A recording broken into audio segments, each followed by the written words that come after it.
Greetings from Calgary, and here we are around 4 in the afternoon. Although it looks later because we're so far north, the sun is actually starting to come down, and we're lucky so far, no snow yet, but I can feel it's on the way. Warmest greetings to you during this festive season.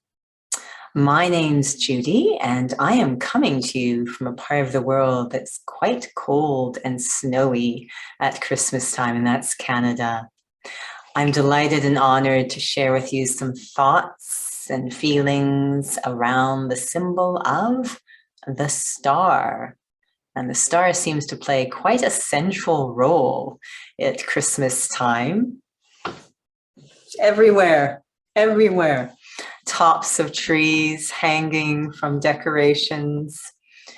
And it has personal significance for me because my middle name is Tara, which means star. Perhaps the image that comes most readily to our minds when we hear the word star is that spark of light in an ink black sky, night sky. The darker the sky, the more brilliant the star. And we look at that image of a star as if it's magic or wonder. In the Christmas story, it is a symbol that guides. So the star can have the feeling of providing guidance, but also it's magic and hope and wonder and belief and dreams. Songs such as Twinkle, Twinkle, Little Star and Wishing on a Star. Amazing how that little spark can really capture our hearts.